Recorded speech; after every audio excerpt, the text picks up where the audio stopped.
saya menghimbau kepada para kepala sekolah ini untuk kalau mengaku bagian dari Nahdlatul Ulama, ya dirikan komisariat di sekolah-sekolah Anda. Betul, betul.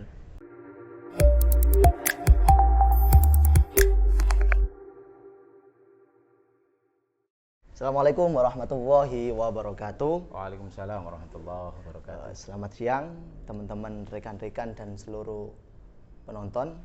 Kali ini kita akan melaksanakan podcast seserawungan kolaborasi antara IPNU dan IPBNU cabang Gresik dengan NU Gres. Kali ini kita kedatangan narasumber yang sangat menarik. Siapa beliau?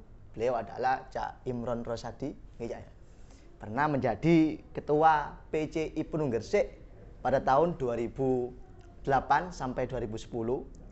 Kemudian saat ini juga memegang mandat sebagai Sekum, Sekretaris Umum DPC PKB Kabupaten Gresik. Dan juga alhamdulillah pada tahun ini juga Cak Imron diamanai, yang mendapatkan amanah juga menjadi DPRD Kabupaten Gresik, Dapil Sidayu Jupangka. Kita sapa dulu ya Cak Imron. Selamat siang Cak Imron. Selamat siang. Bagaimana kabarnya Cak? Alhamdulillah. Alhamdulillah Sehat. Kira-kira setelah Ramadan kemarin Pak, di bulan Syawal ini kegiatannya bagaimana Cak? Baik, terima kasih. Yang pertama ya Syawalan ini, sebelumnya minal aidin wal faizin, mohon maaf sama-sama. Batin. Beraktivitas sebagaimana biasa. Kemarin pada saat Ramadan aktivitas lebih banyak di rumah, kegiatan-kegiatan yang tertunda di sebelum Ramadan ya dicicil diselesaikan di Ramadan. Jadi hari ini sudah masuk Syawalan, itu artinya ya kembali ke asal ya ngantor, ya ngopi, ya ketemu teman-teman, ngobrol, ya itu aktivitas. Kira-kira begitu Mas. Iya. Jadi aktivitasnya sudah kembali normal ya. Normal. Kalau alhamdulillah. kemarin Ramadan kan saya lihat kemungkinan semua orang ini juga aktivitasnya juga nggak senormal ini. Ya. Masih kadang ngantuk dan sebagainya ya, gitu ya. Alhamdulillah. Ini kan podcast kita yang mungkin yang pertama Kak. Ya. First IPNU dan IPBNU kolaborasi dengan NU Gres ya. Oke. Dan kita menginisiasi untuk podcast ini dibahas bersama dengan teman-teman majelis alumni, termasuk dengan juga kan majelis alumni IPNU Gresik gitu ya. Nah, pertanyaan-pertanyaan nanti yang akan kita bahas mungkin kita akan membicarakan terkait tidak jauh dengan background saya ini, background teman-teman IPNU ini ya. Berbicara masalah pelajar tentunya ya. Bagaimana pelajar hari ini, kemudian apa yang harus dimotivasi untuk pelajar-pelajar hari ini ya. Baik. Nah, sebelum saya berbicara jauh terkait nantinya ya, saya juga ingin tanya ke jenengan ya. Kan jenengan bisa sampai di karir seperti ini, menjadi seorang anggota DPRD Kabupaten Gresik, tentunya kan tidak langsung melejit gitu ya. Ada proses yang jenengan lakukan sebelumnya. Termasuk dulu pernah menjadi ketua PC IPNU 2008 sampai 2010, itu kan termasuk proses jenengan untuk menempa karir yang ada saat ini. Ya, pertanyaan saya mungkin bisa jenengan ceritakan sedikit ya, motivasi untuk kita semua. Bagaimana dulu proses jenengan itu yang serba bagaimanapun ya, sehingga menuju jenjang karir yang mungkin idaman bagi semua kader-kader aktivis IPNU lah gitu. Oke. Monggo ya. Baik, terima kasih Mas Alam. Yang pertama, menurut saya penting menjadi anggota DPRD itu bukan cita-cita orang yang pada umumnya mencatat dulu ketika kita sekolah, apa cita-citamu, ya menjadi tentara, polisi, dokter. Tidak ada yang bercita-cita menjadi anggota DPR itu. Anggota DPRD itu salah satu target yang ketemu di jalan. Itu kenapa target yang ketemu di jalan, ya karena interaksi yang kita lakukan menjadi bagian dari aktivis organisasi. Jadi ketemu anggota DPRD itu bagian dari bukan cita-cita yang pertama. Itu ketemu di persimpangan jalan ketika kita senang dengan aktivitas organisasi. Jadi tidak ada dalam bayangan saya sampai dengan bisa ketua IPNU cabang di 2008 dulu. Itu kemudian sampai pada posisi hari ini. Jadi karena bergelut di organisasi itulah sehingga kita punya tambahan pengetahuan baru, tambahan realitas baru ketika kita berinteraksi dengan banyak orang. Salah satu interaksi kader yang organisatoris selain dengan sesama kader itu juga ada salah satunya dengan politik dan politisi itu. Makanya dari perbincangan, percakapan dengan banyak pihak itulah akhirnya kemudian anggota DPR itu begini, kepala daerah itu begitu, Pak Camat itu ini. Nah, itu mendefinisikan jabatan-jabatan publik itulah yang tidak diajarkan di dalam ruang sekolah. Bangku sekolah hanya mengajarkan secara normatif bagaimana pengetahuan dan sains itu diujarkan oleh Pak Guru, Bu Guru. Tapi jabatan publik itu ya ruangnya di organisasi itu. Kira-kira itu.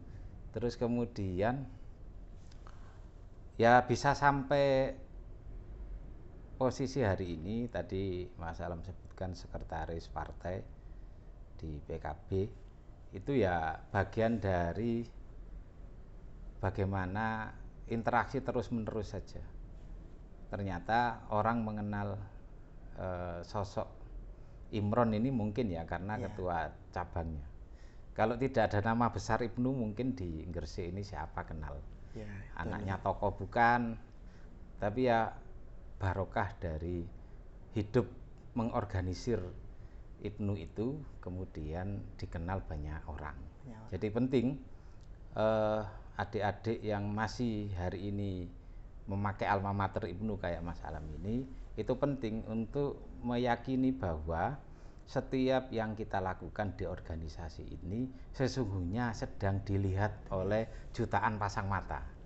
Maka ketika memakai alma mater organisasi itu hal yang paling maksimal ditampilkan, mulai dari pengetahuannya, kecakapannya, cara ngomong dengan orang, cara menggerakkan organisasi. Itu kalau orang mau naik motor itu speednya harus di atas 60.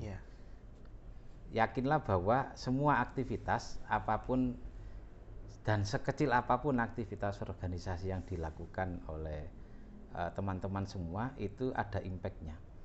Artinya sampai semua ini ketika beralma mater organisasi itu ratusan ribuan jutaan orang melihatnya. Jadi tampilkan persona terbaiknya sehingga nanti orang akan mengingatnya. Itu kira-kira. Berarti secara langsung ini semua adalah sebuah bonus, Pak ya? Bonus dari berproses di organisasi itu, Pak. Karena berdetik ini kadang kita mengaca pada teman-teman pelajar kan ada yang lebih mereka bercita-cita menjadi seorang dokter, polisi, dan apapun lah yang kemudian membatasi dirinya untuk benar-benar sudahlah fokus di sekolah saja. Sekolah, kemudian les, belajar dan selesai gitu. Tanpa bersosialisasi dengan lingkungan luar, termasuk berorganisasi seperti ini ya. Jadi gini Mas Alam, apapun profesi yang nanti melekat di masa depan, entah kecilnya bercita-cita apa, besarnya ternyata jadi dokter, jadi tentara, jadi tokoh agama. Apapun profesi itu pasti interaksinya antar sesama manusia. Nah, yang tidak diajarkan di sekolah itu cara berinteraksi tadi. Makanya hari ini penting menjadi kader organisasi itu karena yang tidak pernah diajarkan di sekolah itu pasti diajarkan di organisasi. Lah itu. Mau jadi dokter kalau cakap secara pengetahuan saja, tidak cakap interaksi, ya pasien tidak akan banyak. Tapi kalau dokternya humble, komunikatif, interaksinya baik dengan pasien, itu kan plus dari profesi seorang dokter. Kalau dokternya pendiam, kalau tidak ditanya pasiennya tidak jawab lah, ini kan nanti pasiennya kalau sakit tidak mau balik lagi. Iya, Pak. Nah, itu pentingnya di situ kira-kira. Jadi, ya ada interaksi ya sesama manusia tadi, Pak ya. Ya. Berbicara masalah pelajar juga, Pak ya. Jadi jenengan juga sudah menceritakan tentang proses jenengan, karir jenengan. Kemudian kita juga, Pak, di era generasi milenial ini, Pak ya. Ya. Kita lihat, mungkin saya juga merasakan, Pak, menjadi generasi yang saat ini. Generasi yang cenderung pengen instan, pengen serba langsung jadi dan sebagainya. Mungkin ada, Pak, pandangan jenengan menanggapi terkait generasi saat ini itu harusnya bagaimana gitu. Ya. Menghadapi era yang serba modern dan sangat instan gitu, Pak. Ya, ini resiko modernisasi. Kita semua ini tidak bisa kemudian menghadang arus yang sangat cepat ini. Atas nama modernitas itu kemudian banyak hal yang cepat terjadi, instan untuk bisa terwujud. Nah, salah satu catatan yang penting dari cepatnya proses itu adalah tahunya proses itu. Yang penting tahu. Makanya kemudian literasinya harus cukup. Ini yang penting. Karena prosesnya cepat itu sudah menjadi standar dasar dari modernisasi itu sendiri. Kalau dulu kita berangkat ke sekolah naik sepeda, sekarang sudah bisa naik motor. Ya kan, itu secara hitungan menit jauh lebih cepat naik motor daripada naik sepeda lah. Ini tidak perlu dihadang, apalagi ditolak. Tapi yang penting asal kita tahu bahwa proses yang tumbuh itu, kita tahu prosesnya. Kita tahu sebelum terjadi fakta-fakta baru itu, literasi kita cukup. Maka kunci yang paling dasar ya banyak membaca. Banyak membaca, mau baca buku, mau baca dengar podcast. Itu bagian dari transfer pengetahuan yang masuk ke otak kita. Jadi kalau hari ini para generasi muda, apalagi pelajar itu, kok lebih seneng lihat yang short video itu, video-video pendek, itu sebenarnya melemahkan otak. Karena melemahkan otak, maka kalau otak lemah, ya secara genetik infrastruktur tubuh yang lain ikut melemah. Makanya kemudian kalau orang mau kuat secara fisik, dia harus tahan secara psikis dengan membaca itu. Apapun, mau realitas yang dibaca, mau podcast yang didengar tadi, itu yang penting hari ini orang tidak terlalu gagap dengan fakta-fakta, tidak terlalu sering menelan hal-hal yang semestinya harus difilter. Karena informasi ini per menit ratusan ribuan jutaan bisa masuk ke handphone kita. Tapi kemampuan untuk menstandar tubuh ini untuk bisa menyaring mana yang penting untuk dilihat, tidak penting atau belum penting, itu menjadi penting. Sehingga kalau pelajar, adik-adikku yang masih sekolah, yang masih kuliah, punya kecukupan cara untuk mengelola dirinya, dia tahu apa yang dibutuhkan, yang belum dibutuhkan. Ya contoh lah, saya ini sudah punya anak, tidak mungkin istri saya gendong anak saya yang belum 1 tahun itu dikasih makan mie setan. Ya kan pasti bubur. Kan nggak mungkin mie setan kan. Ya itu secara umum siklus anatomi kita begitu. Hari ini teman-teman pelajar, adik-adik yang masih di bangku sekolah maupun kuliah mengetahui saja apa yang butuh untuk dikonsumsi dan belum butuh untuk dikonsumsi, itu bisa menyaringnya. Itu saya pikir lebih dari cukup masalah.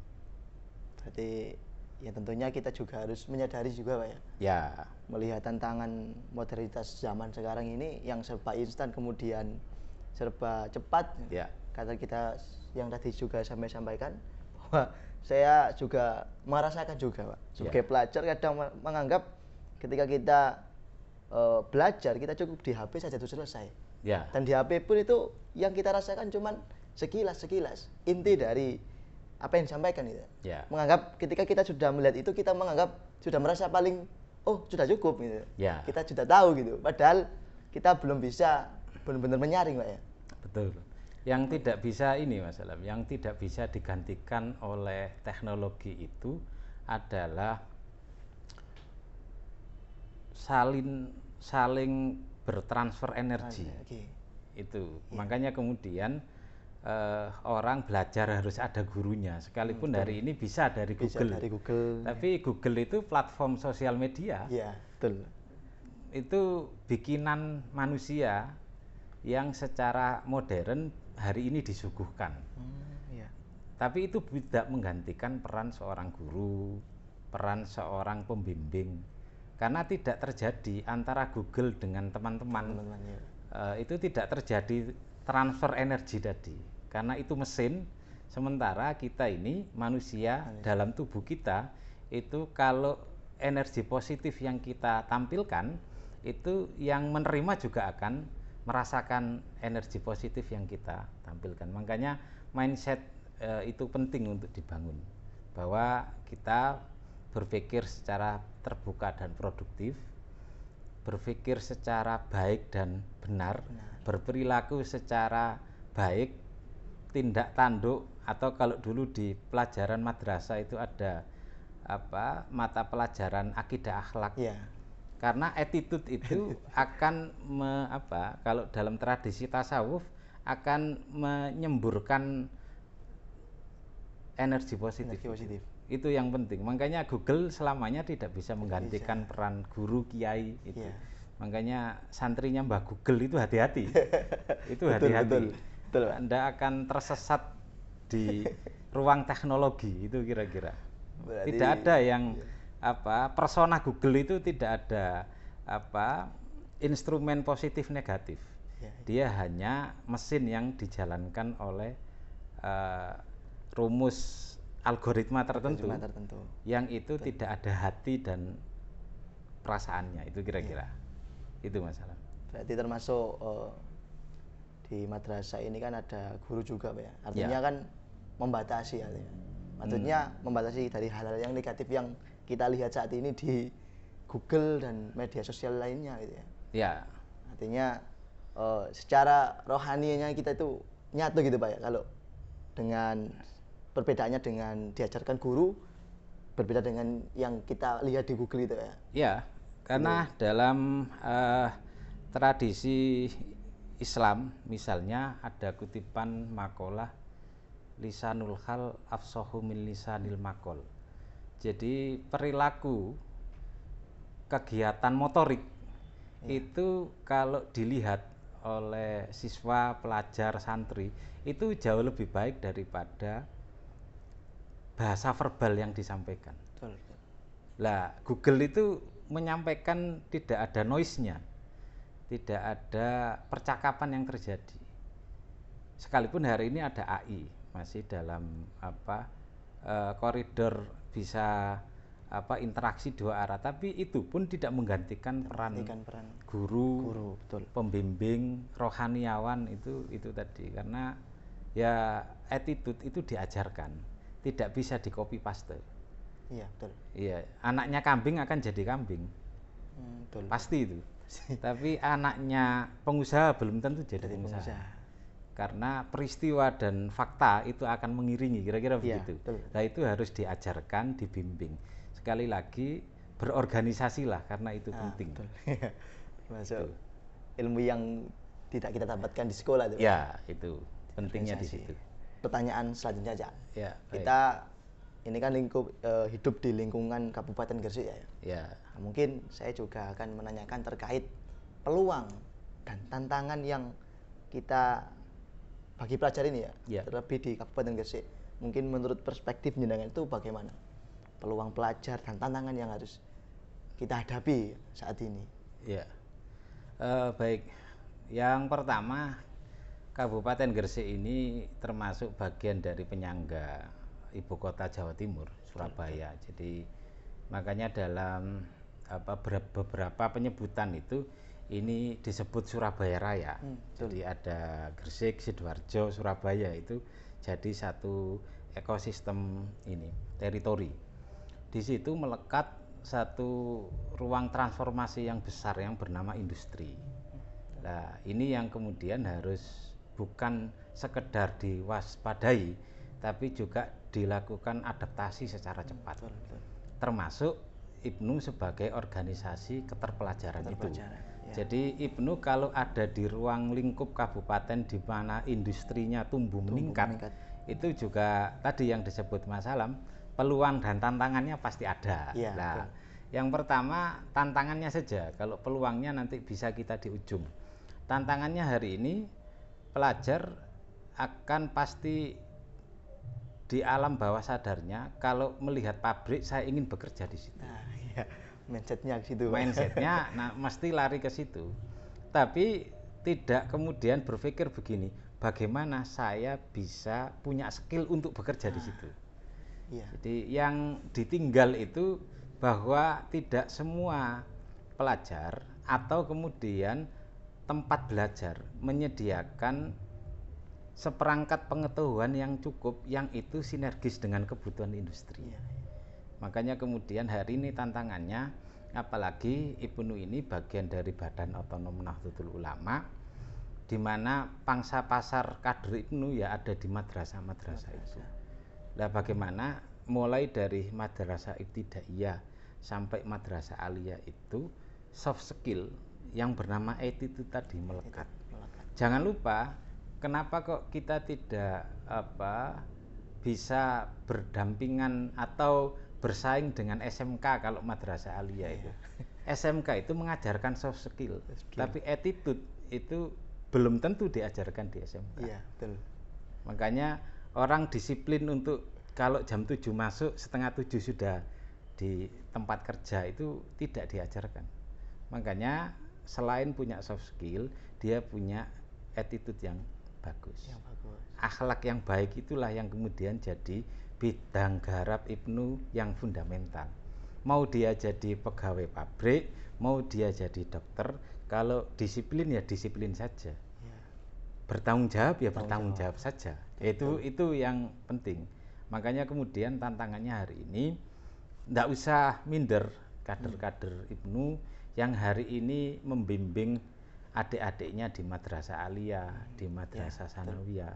Tidak usah ragu-ragu bahwa sekalipun Kabupaten Gresik ini tumbuh dan kembangnya itu menuju ke kota industri, tapi yang tidak dipunya organisasi yang lain, yang dipunya oleh IPNU adalah memastikan bahwa kadernya itu punya attitude yang baik, pola komunikasi yang baik, interaksi dengan sesama warga manusia, apapun itu profesinya, itu baik. Itu yang harus kemudian dilipat gandakan. Perasaan menjadi kader itu harus tinggi dan harus punya semangat itu.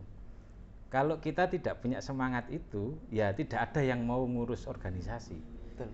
Karena tadi usia-usia Mas Alam ini mungkin usia-usia yang disebut oleh negara sebagai usia produktif. Kalau diarahkan ke industri, ya waktunya untuk bekerja. Kok ini ngurusi organisasi yang tidak ada benefit di organisasi itu. Artinya ngurus IPNU ini tidak gajian. Tidak gajian, betul Pak. Ya, awal bulan tidak ada yang menggaji. Tapi bahwa ngurus IPNU itu adalah menyiapkan infrastruktur yang dibutuhkan di spot manapun, apakah spot industri atau ruang-ruang publik yang lain. Jadi seharusnya nanti ketika kader IPNU itu jadi pegawai di perusahaan, dia menjadi pegawai yang tidak pernah terlambat datang kerja. Masuk kerjanya selalu tepat waktu. Pekerjaan yang dilakukan selalu baik. Interaksi dengan antar pegawai bagus. Kalau ada kader IPNU yang jadi kepala sekolah, dia menjadi kepala sekolah yang baik, yang bisa mengorganisir lembaga pendidikannya secara baik. Lah, itu cikal bakalnya di IPNU. Jadi menyiapkan tumbuh kembang warga Nahdien yang punya perilaku yang baik itu tidak ada lagi tempat kecuali ya di organisasi, salah satunya di IPNU ini. Saya kira itulah kalau peluangnya ya pasti kalau IPNU bisa bersinergi secara program dengan kebutuhan industri, ya pasti ruang distribusi kader itu jauh akan lebih terkelola dengan baik. Itu saja peluangnya. Sehingga mendistribusikan kader ke ruang publik manapun, apakah di perusahaan tadi atau di jabatan-jabatan strategis yang ada di publik. Apakah kader IPNU boleh pegang langgar? Ya boleh. Berarti dalam muhadhorohnya IPNU itu harus terkelola secara baik. Dia harus bisa adzan iqomah baik. Dia harus punya pengetahuan agama yang cukup. Lah, semua itu ada di IPNU dan di EPPNU kalau perempuan. Itu kira-kira masalah. Berarti mensinergikan ada dua power ya. Ya. Etika dan soft skill tadi ya. Ya. Itu digabungkan ya. Ya. Dan tentunya saya kira di IPNU juga diajarkan seperti itu ya. Ya. Kalau kita bicara masalah akhlak dan sebagainya, insya Allah ya adalah pembahasan-pembahasan dan pembelajaran yang dapat kita pahami di organisasi IPNU dan IPPNU itu Pak ya. Iya. Jadi apapun kita di masa depan, kalau duduk minum kopi seperti sekarang ini nyaman, itu bisa 2 jam tidak terasa. Iya betul. Lah, nyaman itu karena apa? Itu nyaman itu peristiwa karena interaksinya bagus, transfer energinya positif, kira-kira begitu. Iya. Tapi kalau duduk dengan orang yang tidak punya perilaku yang baik, itu 5 menit kayak 5 jam. Betul. Kopi belum habis itu sudah mau bayar ke warung itu. Iya. Nah, itu kira-kira begitu. Makanya IPNU sekali lagi selain tadi mengikuti bergeraknya zaman yang semakin modern ini, juga harus secara fundamental mengerjakan hal-hal yang sudah dikerjakan oleh pendahulu-pendahulu di IPNU. Apa itu? Ya mengajarkan bagaimana menjadi putra-putrinya warga NU yang punya perilaku yang baik. Itu kira-kira. Itu berarti salah satu bekal ya. Ya. Bekal bagi kita untuk menghadapi tantangan dan peluang saat ini ya tentunya ya. Itu. Oke. Pertanyaan selanjutnya ya, ini kan kita tadi bicara soal peluang dan tantangan juga di Gresik. Mungkin ini juga pertanyaannya general ya. Kadang pelajar ini ya di sekolah, kita kan bicara masalah sekolah dulu ya. Ya. Ada yang merasa pelajar ini bosan ya dengan sistem pembelajaran yang dilakukan oleh sekolah. Ya. Termasuk tentu saya lihat sekolah juga mengikuti kurikulum dari atas atau dari Kemendikbud dan sebagainya kalau di negeri itu Pak ya. Ya. Kalau di madrasah juga tidak jauh beda mungkin ya. Ya dari kurikulum yang disampaikan. Mungkin kita terpaku pada pembelajaran yang monoton ya. Mungkin kalau bicara masalah pembelajaran atau kurikulum kan itu kan masuk ke dalam kebijakan juga ya, kebijakan birokrat pemerintahan atau termasuk yang menyetujui ya juga jenengan ya sebagai nantinya sebagai anggota dewan itu ya.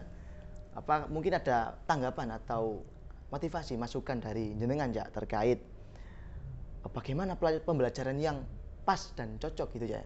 Kalau kita bicara masalah pelajar, biar pelajar ini merasa nyaman, asik, dan kemudian nanti impact-nya itu membuahkan hasil yang bagi dirinya sendiri tentunya, hasil yang memuaskan gitu ya.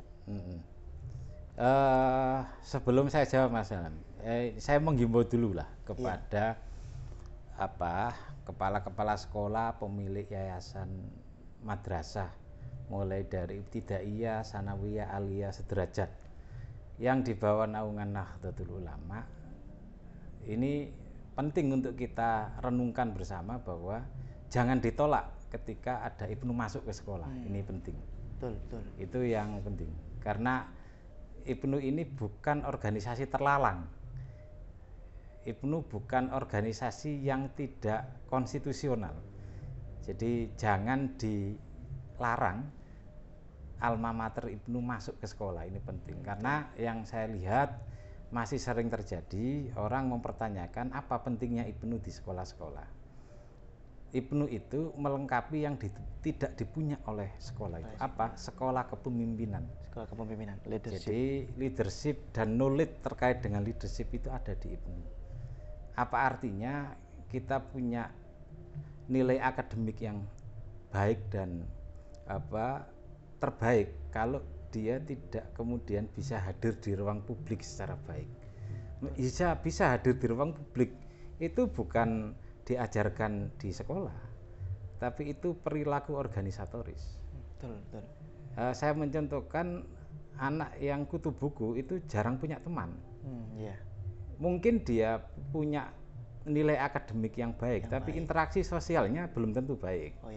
Lah, IPNU itu punya seperangkat metode yang cukup untuk memastikan putra-putri NU, putra-putri orang NU itu bisa interaksi sosial secara baik. Lah, kalau tidak dilarang ya diterima, disupport, itu yang penting. Jadi setelah tidak dilarang masuk ke sekolah-sekolah tadi, kan masih ada komisariat-komisariat yang belum terbentuk itu. Ini saya selaku mungkin dianggap yang lebih tua dari rekan-rekan kita yang masih hari ini pakai alma mater organisasi ini, saya menghimbau kepada para kepala sekolah ini untuk kalau mengaku bagian dari Nahdlatul Ulama, ya dirikan komisariat di sekolah-sekolah Anda. Ganti salah satu badge di sekian seragam yang dipunya itu, ya harus ada badge yang melekat di seragamnya siswa-siswi yang ada di sekolah-sekolah. Itu penting. Sehingga apa? Kerja IPNU itu ya kerja kelembagaan. Peran IPNU itu ya peran kelembagaan. Sehingga pendampingan ke sekolah itu tidak pendampingan yang ilegal, ini legal. Karena di situ ada komisariatnya. Makanya ini penting, biar apa? Biar punya tradisi baru bahwa sekolah milik Nahdlatul Ulama itu ada atributisasi ke-NU-annya. Selain di dalam sekolah itu ada rutinan istighosan, itu juga ada badge IPNU-nya. Karena penting itu, penting sekali. Lah baru yang kemudian yang kedua tadi soal bagaimana merespon ketika terjadi stagnannya cara dan metode pembelajaran itu. Saya kira IPNU itu bersifat komplementer, artinya pelengkap. Apa-apa yang tidak bisa atau apa-apa yang belum ada di lembaga pendidikan milik NU itu, ya nanti dibantu menutupi kekurangan itu melalui rekan dan rekan kita IPNU IPB ini. Itu penting. Misalnya kalau mau ujian akhir, bisa ndak ya kader-kader ini menjadi pembimbing dari adik-adik yang mau ujian akhir. Lah IPNU itu hadir memudahkan, menambah kualitas proses pembelajaran yang ada di sekolah-sekolah itu.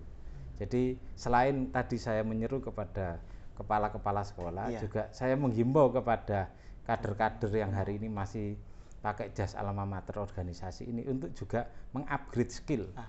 Ini yang penting, sehingga sama-sama daripada kemudian kita tekan terus para kepala sekolah untuk menerima IPNU, sementara kader IPNU juga tidak merespon balik dengan menambah kualitas dan skillnya itu tadi.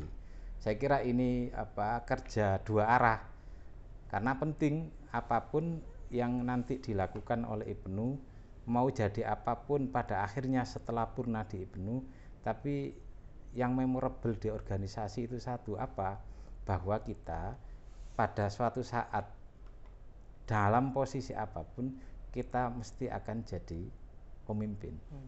Apakah itu memimpin anak istri atau jadi ketua RT di kampungnya. Lah bekal dan memori yang melekat itu ya yang ada di organisasi. Nah itu saya berharap sih kepada kader-kader semua bahwa manfaatkan kesempatan ini sebaik-baiknya.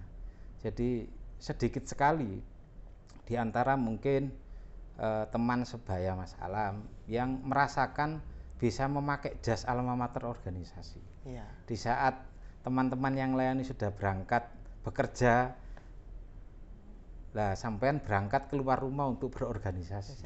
Nah, itu peristiwa langka yang insya Allah karena langka itu akhirnya ikonik. Ikonik ya, menjadi suatu pandangan. Itu lah, kalau ikonik itu berarti ini yang tidak dipunya. Ini tidak generate. Kalau hari ini disampaikan bahwa ini orang yang ditempa dengan peristiwa organisasi itu tidak sama dengan orang yang hidup tanpa ditempa organisasi, sehingga nanti kelihatan itu.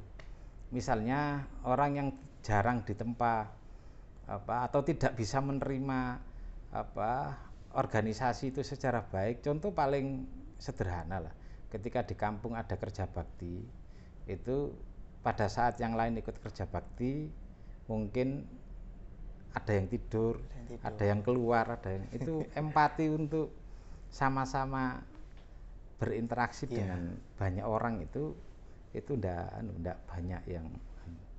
Makanya kemudian saya berharap tadi upgrade skillnya kader itu penting. Yang kedua ya jangan berhenti silaturahim. Itu yang penting. Ya dari platform digital ini ya. Ya dari yang kumpul-kumpul ketemu ngopi-ngopi itu juga iya. Makanya meme-nya Pak presiden pertama itu kan ya lebih baik ngopi-ngopi daripada baca buku kan begitu. Karena ngopi-ngopi itu ya interaksi 2 arah, 3 arah, 4 arah, itu yang penting.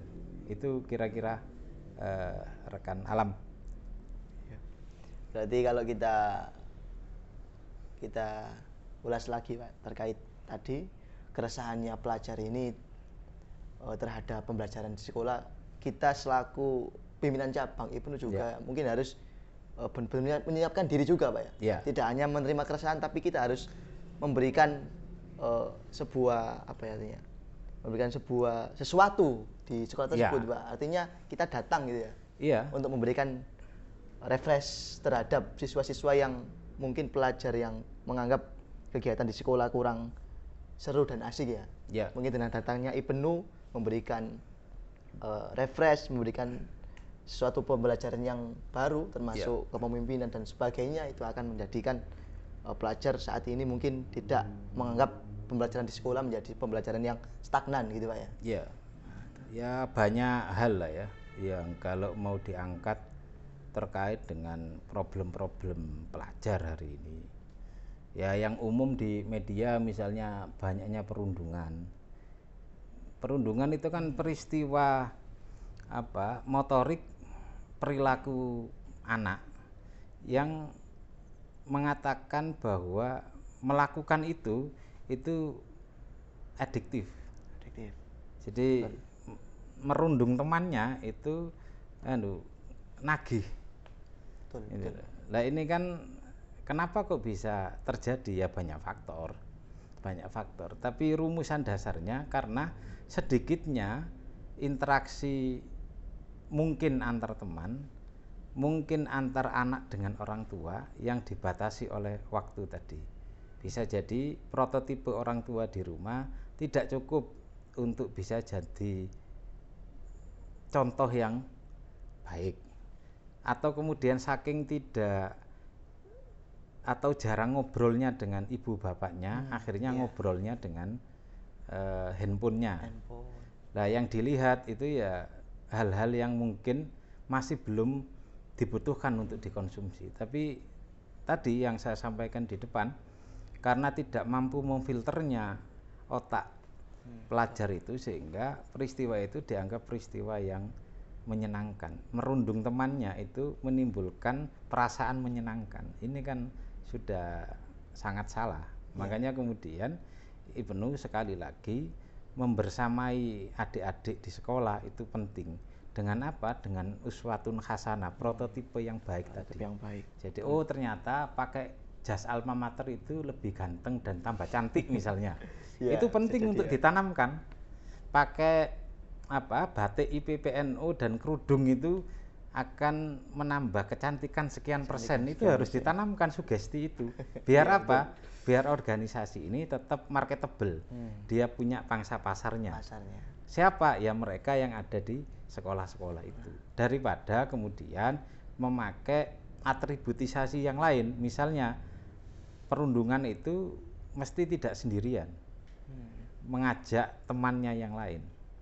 Jadi kalau sekarang ada handphone punya nomor WA, itu bisa jadi nama grupnya itu tim perundung. Tim perundung mempersiapkan ini. Nah, itu ada begitu. Daripada begitu kan mending diganti grup WA-nya. Pengurus komisariat Ibnu sekolah apa begitu. Itu yang akhirnya harus masuk. Sehingga secara problematik menumpuknya persoalan pelajar itu pelan-pelan tadi dua arah. Yang ada di sekolah itu juga membuka diri untuk tidak alergi dengan Ibnu, wong ya sama-sama orang NU. Ya. Beliau-beliau yang Pak Guru Bu Guru di sekolah itu ya juga warga Nahdliyin. Ya. Sampean yang kader ini juga Ibnu yang newbie, yang mulai merangkak menjadi warga NU sesungguhnya. Makanya itu kemudian sama-sama terbuka. Kader Ibnu yang membuka diri, yang punya sekolah, apakah sekolah, ketua yayasan dan stakeholder lembaga pendidikan itu juga membuka diri. Kita sama-sama berkomunikasi untuk menemukan solusi dari semakin bertambahnya persoalan pelajar yang dihadapi akhir-akhir ini. Itu yang penting lah, sehingga nanti cukup diingat oleh adik-adik yang lagi sekolah atau bapak ibu kepala sekolah yang memimpin lembaga pendidikan itu ada kontribusi nyata yang langsung bisa dirasakan ketika ada komisariat Ibnu di sekolah-sekolah mereka. Itu yang penting, Mas. Oke, sebelum kita tutup podcastnya ya, mungkin ada closing statement dari jenengan terakhir buat termasuk kita pelajar Ibnu yang ada di Kabupaten Gresik ini. Mungkin ada nasihat atau motivasi atau peluang tantangan yang tadi jenengan bicarakan juga. Ya. Mungkin ada terakhir pesan dan motivasi yang jenengan sampaikan untuk kami, monggo ya. Baik, terima kasih. Rekan dan rekanita yang masih berproses di Ibnu dan IPBNU, yang pertama, zaman pasti berubah, waktu pasti berganti. Yang tidak boleh diganti itu adalah bahwa kita berkader di organisasi ini punya karakteristik, punya kekhasan. Yang tidak boleh kita hilangkan itu kekhasan itu. Apa ciri khas dari Ibnu, keterpelajaran Ibnu itu? Yang pertama, dia mau tumbuh dan berkembang. Berarti kader Ibnu IPBNU tidak boleh alergi dengan hal-hal baru. Itu yang pertama. Yang kedua, konsisten. Kalau di organisasi secara periodik diamanahkan 2 tahun, ya 2 tahun itu diikuti organisasi itu, apapun jabatan yang diberikan di organisasi itu. Tidak harus ketua, tidak harus sekretaris, mau anggota departemen pun itu adalah amanah. Makanya kemudian dari konsisten ini kemudian tumbuh yang namanya skill. Jadi skill di organisasi itu dalam SK Ibnu itu mungkin 50 orang anaknya orang NU yang menerima amanat itu, tapi yang punya skill leadership organisatoris tidak banyak. Kenapa begitu? Karena tidak konsistensinya mengikuti atau mengorganisir kelembagaan Ibnu ini secara terus-menerus. Oh, kalau luang waktu ikut, kalau enggak luang waktu enggak diluangkan waktunya. Akhirnya begitu. Lah, yang terakhir yang penting selain konsisten yang akhirnya menumbuhkan skill itu attitude. Jadi kekhasan keterpelajaran itu dia punya perilaku yang baik.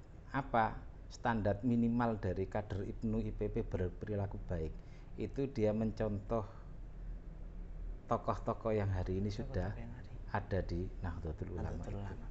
Itu yang penting. Jadi siapa prototipe Ibnu hari ini? Ya beliau-beliau yang hari ini sudah ada di pengurus Nahdlatul Ulama itu. Misalnya Ketua Ibnu Ranting, siapa role modelnya? Ya Ketua Tanfidiyah NU Ranting. Itu penting, mempertautkan NU itu harus terstruktur dan masif kalau ibarat analog pemilihan umum itu. Jangan sampai kader IPUN itu prototipnya bukan orang NU. Jangan sampai kader IPPNU itu Blackpink yang jadi prototipnya, itu merusak kerja ideologis itu. Makanya penting bahwa siapa yang harus kita jadikan uswatun hasanah itu ya beliau-beliau yang ada di Nahdlatul Ulama. Untuk apa?